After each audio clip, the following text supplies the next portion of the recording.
बिस्मिल्लाहिर्रहमानिर्रहीम अस्सलाम वालेकुम dear students, how are you? I hope you would be fine. This is new countdown book 6 और आज हम स्टार्ट कर रहे हैं चैप्टर नंबर 9 की एक्सरसाइज 9A, जिसमें हम बात करने वाले हैं लाइंस और एंगल से रिलेटेड। तो वीडियो एंड तक देखिएगा, इसके अंदर काफ़ी सारी चीज़ें हम डिस्कस करेंगे। कुछ नई टर्म्स होंगी आपके लिए, कुछ पुरानी टर्म्स होंगी। तो स्टार्ट करते हैं यहाँ पर नंबर 1 से, जिसमें हमारे पास है fill in the blanks. 3 points on a line are called dash. क्या मतलब है इस बात का? एक लाइन हो आपके पास और उसके ऊपर आपके पास 3 पॉइंट्स हों, तो ऐसे पॉइंट्स को हम जो एक ही लाइन के ऊपर फॉल करते हैं उनको हम कहते हैं collinear. COLLINEAR।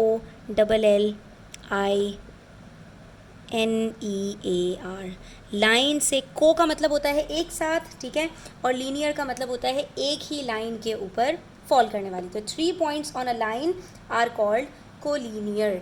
Number of lines that can be drawn through a point, ठीक है, एक ही पॉइंट है, ठीक है, उससे बहुत सारी लाइंस आप जो है वो बना रहे हैं। तो इन तमाम लाइंस को हम क्या कहते हैं? यहाँ पर आपसे पूछ रहे हैं नंबर ऑफ लाइंस, कितनी लाइंस आप बना सकते हैं एक ही पॉइंट से। तो बच्चों, एक पॉइंट से हम अनलिमिटेड लाइंस बना सकते हैं, कोई हद थोड़ी है। इस पॉइंट से हम हर तरफ, चारों तरफ लाइंस ही लाइंस बना सकते हैं। तो यहाँ पर हमारे पास इसका आंसर आएगा अनलिमिटेड, ठीक है। अच्छा, उसके बाद हमसे कह रहे हैं only one line can be drawn. हम सिर्फ और सिर्फ एक ही लाइन बना सकते हैं, कहाँ से? थ्रू 2 पॉइंट्स, ठीक है।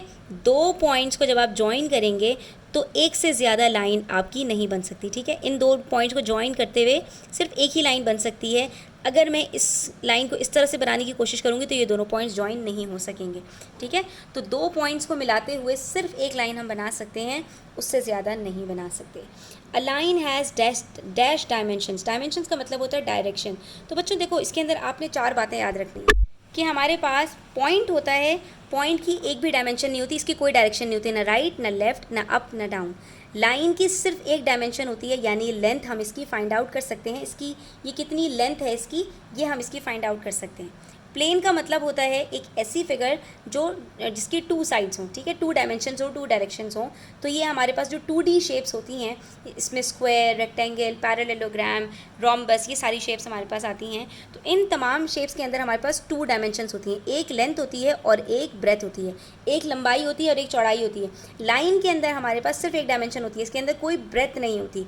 और जो 3 डायमेंशनल फिगर्स होते हैं, जो सॉलिड्स होते हैं, उसके अंदर आपके पास हर वर्टेक्स के ऊपर आप देख सकते हैं 3 डायमेंशंस होती हैं, 1, 2 और 3, यानी लेंथ, ब्रेथ और यहाँ पर हाइट भी आ जाती है। तो अब आपने ये याद रखना है, पॉइंट की कोई डायमेंशन नहीं है, लाइन की एक डायमेंशन है, प्लेन्स की 2 डायमेंशंस हैं और सॉलिड्स की 3 डायमेंशंस हैं। तो हम यहाँ पर क्या लिखेंगे? अ लाइन हैज़ 1 डायमेंशन, ठीक है, और a line segment has dash and points. एक लाइन सेगमेंट। अब यहाँ पर भी एक चीज़ आपको मैं बता दूँ बच्चों, हमारे पास 3 तरह की लाइंस होती हैं। पहली लाइन होती है लाइन सेगमेंट, जिसकी एक डेफिनेट लेंथ होती है, ठीक है, 2 पॉइंट्स के साथ बनाई जाती है और इसकी ए भी मैंने लाइन बनाई है, फॉर एग्जांपल 3 सेंटीमीटर्स की है, 4 सेंटीमीटर, इसकी लेंथ मुझे पता होगी, तो इसको हम कहते हैं लाइन सेगमेंट, ठीक है। और इनको इसके आखिर में, दोनों आखिर में डॉट्स होते हैं। लाइन की जो दूसरी टाइप है बच्चों, उसको हम कहते हैं रे। रे का मतलब ये होता है कि इसकी एक डेफिनेट पॉइंट होता है, लेकिन दूसरी जगह पर एरो होता है, यानी एक जगह से इसका स्टार्ट होता है मगर इसका कोई एंड पॉइंट नहीं होता, ठीक है। तो आप कह सकते हैं कि जिसका एक साइड पर एरो है वो रे कहलाती है। और थर्ड हमारे पास आती है लाइन, जो ना लाइन सेगमेंट होती है ना रे होती है। और लाइन हम किसको कहते हैं? जिसके दोनों साइड्स पर हमारे पास, जिसकी कोई डेफिनेट लेंथ ना हो और जिसके दोनों साइड्स पर हमारे पास एरोज हों। तो यहाँ पर हम क्या कह सकते हैं बच्चों कि a line segment has dash and points. Line segment की बात करें तो लाइन सेगमेंट के 2 एंड पॉइंट्स होते हैं, ठीक है। लाइन की बात करें तो उसके पास नो एंड पॉइंट्स होते हैं और रे का सिर्फ एक एंड पॉइंट होता है, ठीक है। अच्छा, अब उसके बाद हमारे पास कुछ ट्रू एंड फॉल्स स्टेटमेंट्स हैं। सबसे पहली स्टेटमेंट हमसे कह रहे हैं a line has a definite length. तो लाइन की डेफिनेट लेंथ नहीं होती बच्चों, लाइन सेगमेंट की डेफिनेट लेंथ होती है। तो यही स्टेटमेंट हमारे पास नंबर 4 में ट्रू होगी और यहाँ पर ये फॉल्स होगी। 2 capital letters are used to name a line. Line को हम 2 कैपिटल लेटर्स के साथ डिनोट करते हैं, तो ये बात हमारी ट्रू है। Only 1 line can be drawn through 1 point. एक पॉइंट से हम क्या सिर्फ एक लाइन बना सकते हैं? नहीं, बहुत सारी लाइन बना सकते हैं, अनलिमिटेड लाइन्स बना सकते हैं। तो ये स्टेटमेंट फॉल्स है। Non concurrent lines meet at a point. ये कॉन्करेंट और नॉन कॉन्करेंट लाइन्स क्या होती हैं, इसको भी हम समझ लेते हैं। एक सिंगल पॉइंट से जब एक से ज़्यादा लाइंस पास होती हैं, चाहे 2 लाइंस पास हों, चाहे 2 से ज़्यादा लाइंस पास हों, तो उनको कहा जाता है कॉनकरेंट लाइंस। लेकिन इनका जो पॉइंट ऑफ इंटरसेक्शन है वो कॉमन होना चाहिए। यहाँ पर हमारे पास ये कॉनकरेंट लाइंस नहीं है, क्योंकि यहाँ पर ये वाली जो लाइन है इसका जो पॉइंट ऑफ इंटरसेक्शन है वो P नहीं है, ठीक है। यहाँ पर ये क्योंकि सबका, तीनों लाइंस का जो कॉमन इंटरसेक्शन है वो P है, तो ये हमारे पास कॉनकरेंट लाइंस हैं। तो यहाँ हमारी ये जो स्टेटमेंट है ये ट्रू कब हो सकती थी? अगर हमसे कहा जाता concurrent lines meet at a point, तो ये ट्रू होती, लेकिन इन्होंने तो इसकी ऑपोजिट बात की है, तो ये फॉल्स है। उसके बाद हमसे कह रहे हैं observe the shapes below, name the line segments in each case, ठीक है। लाइन सेगमेंट्स हमने पता लगाने हैं। तो बच्चों याद रखो कि एक शेप के जितने साइड्स होते हैं, जितनी एजेस होती हैं, उतनी ही उसके अंदर लाइंस होती हैं। तो अगर हम इस शेप की बात करें, ये हमारे पास है एक टेट्राहेड्रॉन, ठीक है। टेट्राहेड्रॉन के अंदर हमारे पास 4 ट्राइंगल्स होते हैं। आप गौर से देखो, बॉटम के ऊपर हमारे पास 1 AB, BC और CA 3 लाइन्स हैं। उसके बाद 3 लाइन्स हमारे पास ऊपर की साइड पर हैं, AD, CD और BC। तो यहाँ पर हमारे पास कितनी लाइन सेगमेंट्स हुई? 6। उसके बाद हमारे पास ये एक प्रिज्म है। प्रिज्म किसको कहते हैं? जिसमें 2 एक जैसे क्रॉस सेक्शंस होते हैं, एक जैसी शेप्स होती हैं, उनके बीच में हमारे पास ट्राइंगल्स होते हैं। तो अब यहाँ पर हमारे रेक्टेंगल्स होते हैं। ये हमारे पास एक ट्राइंगल है और ये हमारे पास एक ट्राइंगल है। तो ये 3 साइड्स, ठीक है, 3 line segments, 3 sides, 3 line segments, कितनी हो गई? 6। उसके बाद इनके बीच में हमारे पास 3 जो है वो क्रॉस सेक्शंस हैं। तो 1 2 3, 3 + 3 + 3, तो कितनी हो गई? ये 9 लाइन्स। तो यहाँ पर हमारे पास इसमें 9 लाइन्स हैं। अच्छा, उसके बाद हमसे कह रहे हैं नेम द फॉलोइंग। अब हमारे पास यहाँ पर कुछ लाइन्स की टाइप्स हैं। अभी हमने डिस्कस किया था लाइन सेगमेंट, रे और लाइन्स। तो इसमें से हमने आइडेंटिफाई करना है कौन सी लाइन है, कौन सी लाइन सेगमेंट है और कौन सी रे है। यहाँ पर हमारे पास नंबर 1 के अंदर A और B एक लाइन के 2 पॉइंट्स हैं, मगर ये जो लाइन है इसकी तरफ हमारे पास जो दोनों साइड्स पर एरो हैं, तो बच्चों ये हमारे पास है लाइन, ठीक है। लेकिन यहाँ पर आप देखो तो एक तरफ एंड पॉइंट है A और दूसरी साइड पर जो है वो एरो है, तो ये हमारे पास है रे, ठीक है। अब यहाँ पर इसी तरह से ये एंड पॉइंट है मगर इस तरफ एरो है, तो ये भी हमारे पास रे है। और ये जो 4th है ये हमारे पास दोनों साइड्स पर एंड पॉइंट्स हैं, तो ये हमारे पास लाइन सेगमेंट है। तो आपको अच्छी तरह से याद रखना है कि लाइन सेगमेंट के अंदर कोई एरो नहीं होता और लाइन के अंदर दोनों साइड्स पर एरो होता है।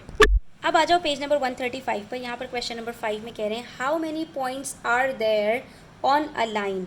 एक लाइन के ऊपर बच्चों कोई सी भी लाइन बना लो, चाहे छोटी लाइन हो चाहे बड़ी लाइन हो, याद रखना हर लाइन के ऊपर अनलिमिटेड पॉइंट्स होते हैं, ठीक है। एक लाइन अनलिमिटेड पॉइंट्स से मिलकर बनती है। वो कोई सी भी लाइन हो, चाहे बड़ी लाइन हो चाहे छोटी लाइन हो, आप उसके ऊपर नंबर ऑफ़ पॉइंट्स को काउंट नहीं कर सकते, ठीक है। अनलिमिटेड भी कह सकते हो और इनफाइनाइट भी कह सकते हो, दोनों का मतलब एक ही होता है। अच्छा, उसके बाद हमसे कह रहे हैं how many lines can be drawn through a given point. एक पॉइंट के ऊपर आप कितनी लाइन्स बना सकते हो? बार बार हम डिस्कस कर चुके हैं इस बात को। अनलिमिटेड, ठीक है, इनफाइनाइट, इसका जवाब भी इनफाइनाइट है। And how many lines can be drawn through 2 given points? Only 1। 2 points हैं, उनको एक ही लाइन ज्वाइन कर सकती है, इसके अलावा दूसरी लाइन हम नहीं बना सकते। अच्छा बच्चों, क्वेश्चन नंबर 3 के अंदर जब आप लाइंस लिखोगे ना, नंबर ऑफ़ लाइंस बताओगे, तो आपने यहाँ पर नेम भी देना था उनको, तो हम इनके नाम भी बता देते हैं। AB, BC, CA 3 लाइंस हो गई और लाइंस को हम यहाँ पर डिनोट करते हैं ऊपर एक छोटे से बार के साथ। उसके बाद AD, BD और CD, तो ये 6 लाइंस हो गई। इसी तरह से यहाँ पर हम बात करें तो AB, BC, CA, इसी तरह से DE, EF, FD, ठीक है। उसके बाद AD, BE और CF, ये 3 लाइंस हमारे पास, इस तरह से टोटल 9 लाइंस बन गई। अच्छा, अब उसके बाद आपसे कह रहे हैं क्वेश्चन नंबर 6 में give an example of 2 non intersecting lines. याद रखो बच्चों, ऐसी 2 लाइंस जो कभी भी इंटरसेक्ट नहीं करती उनको पैरेलल लाइंस कहा जाता है। तो आपने यहाँ पर 2 लाइंस बनाई, ठीक है, और आपने बता दिया कि ये दोनों नॉन इंटरसेक्टिंग लाइंस हैं, ठीक है।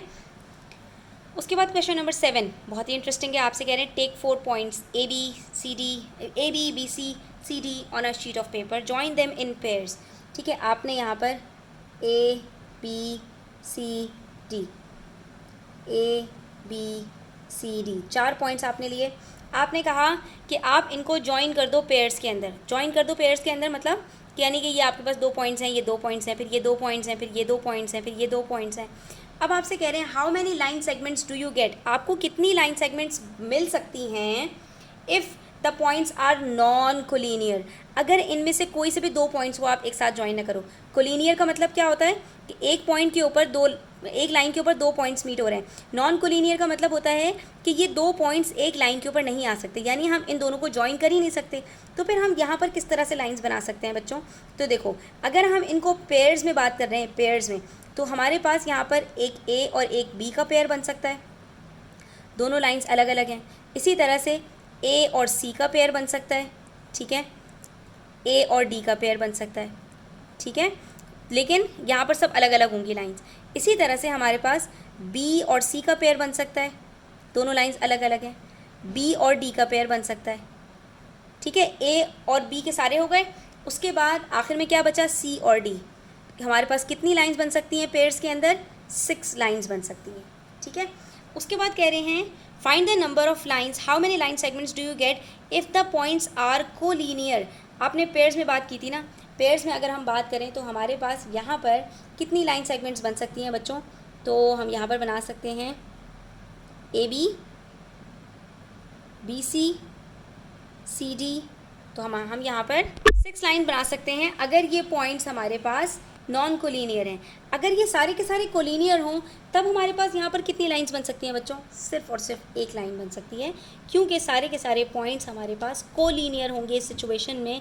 तो हमारे पास एक ही लाइन बनेगी ना बच्चों, जिसके अंदर हमारे पास ए बी सी डी चारों पॉइंट्स आ जाएंगे, ठीक है। तो ये हमारे पास सिर्फ और सिर्फ एक ही लाइन बन पाएगी, तभी तो ये कोलिनियर कहलाएंगे, वरना ये कोलिनियर कैसे कहलाएंगे? If 3 of them are collinear, अगर 3 ऑफ देम कोलिनियर हों तो A B D, A B C, ठीक है, एक लाइन ये बन गई। फिर 3 पॉइंट्स और कौन से ले लें हम? ए बी डी ले लें, एक लाइन ये बन गई। और फिर बी सी डी ले लें, एक लाइन हमारे पास ये बन गई। इस तरह से हमारे पास 3 लाइंस बन गई।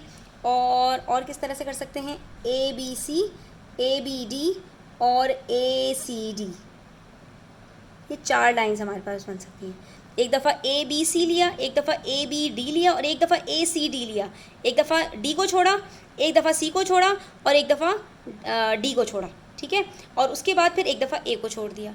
तो हमारे पास यहाँ पर 3 के 4 यहाँ पर इस तरह की लाइंस बन जाएंगी, जिसमें हमारे पास हर लाइन के अंदर 3 पॉइंट्स होंगे, ठीक है। उसके बाद नंबर 8 में हमसे कह रहे हैं name the line segment rays and lines in the figure below. अब यहाँ पर हमारे पास ए से बी तक एक लाइन है, आप देख सकते हो ये भी एंड पॉइंट है, ये भी एंड पॉइंट है। तो ए बी क्या है हमारे पास? लाइन सेगमेंट, ठीक है। उसके बाद बी से लेकर सी तक की बात करें तो बी और सी भी हमारे पास लाइन सेगमेंट है, ठीक है। सी से लेकर डी तक की बात करें बच्चों तो सी ये रहा एरो है सी के पास और डी के पास एंड पॉइंट है, तो ये डी सी हमारे पास रे है, ठीक है। और डी से ए तक की बात करें तो ए और डी इस लाइन के ऊपर 2 पॉइंट्स हैं और दोनों साइड्स पर एरो है, तो ये हमारे पास ए डी एक लाइन है, ठीक है। तो ये लाइन है, ये रे है और बाकी ये दोनों लाइन सेगमेंट्स हैं, ठीक है। उसके बाद क्वेश्चन नंबर 9 में कह रहे हैं what are concurrent lines. Concurrent lines कहते हैं जो एक पॉइंट के ऊपर बहुत सारी लाइंस निकल रही होती हैं। अब आपसे कह रहे हैं name the lines which are concurrent at O. O के ऊपर कितनी लाइंस हैं हमारे पास? ये हमारे पास 1 2 3 और 4 हमारे पास लाइंस हैं जो ओ के ऊपर कॉनकरेंट हैं।